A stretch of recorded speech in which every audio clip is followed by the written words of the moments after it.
Hi, my name is Karen Wonders. I'm the founder and CEO of Mapletree Cancer Alliance, and I want to talk with you really quickly about immunity. If you are someone who is battling cancer, chances are your immune system has been a topic of conversation. And so I want to talk with you a little bit about what your immune system is. I also want to talk about how your immune system is impacted as a result of cancer and the cancer treatments you're undergoing. And then finally, I want to offer you a solution by talking about how exercise can help you protect and enhance your immune system. So for starters, what is your immune system? Your immune system protects your body from outside invaders. It protects your body against things like bacteria, viruses, toxins, and it works together to fight infection in your body. So the main part of your immune system are white blood cells, antibodies, and your lymphatic system. Your white blood cells are made in your bone marrow. They're a part of your lymphatic system, actually. And they contain lymphocytes, so they contain B cells, T cells, and natural killer cells. And when they find foreign substances in your body, your white blood cells launch an attack against that foreign substance. You also have antibodies in your immune system which help to fight toxins. And then finally, your lymphatic system is also a key part of your immune system. Your lymphatic system is a network of tubes which works together to manage fluid levels and fight toxins. Your lymphatic system consists of lymph nodes which help to trap toxins, and then lymph vessels which carry fluid through your body, and this consists of your lymphocytes, which are your white blood cells. Now, both cancer itself and cancer treatments can work to decrease your immune system. So with cancer, sometimes what happens is cancer cells actually get into the bone marrow.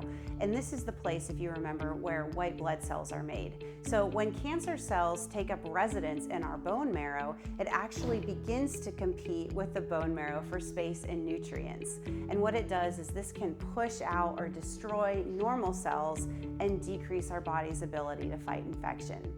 Now, cancer treatments can also work to interfere with the immune system. So take chemotherapy, for example. Chemotherapy cannot tell the difference between a healthy cell and a cancer cell. So oftentimes what happens is healthy cells that rapidly divide tend to be damaged as a result of chemotherapy treatment. So we see this with red blood cells, and when your red blood cells are damaged, you often see fatigue result in an individual. We see this with hair cells that makes our hair fall out. We see this with the cells that line the digestive system, which can ultimately lead to GI distress. And also we see this with our white blood cells.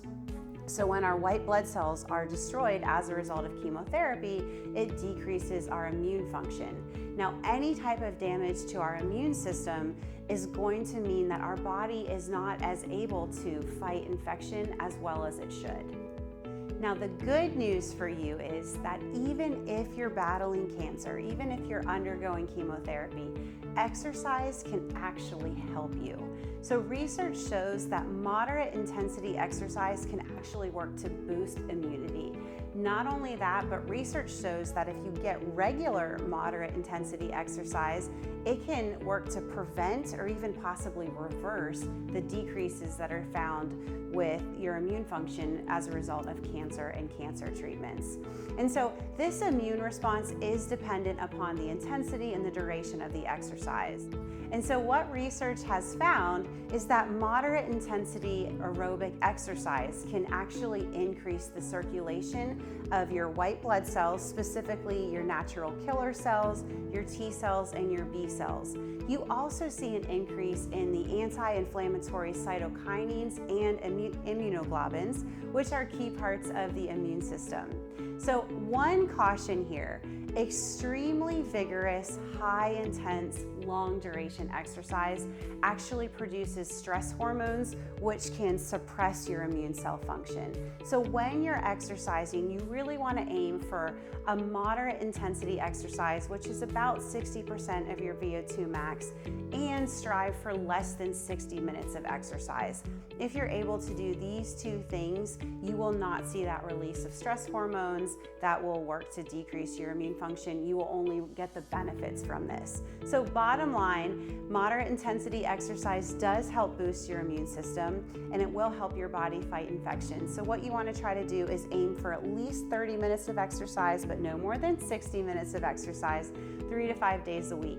You can try activities like yoga, walking, biking, swimming, any low impact activity that you enjoy really will be fine. And also, if you like and subscribe our YouTube channel, we have a whole variety of exercises in our exercise library that you can try.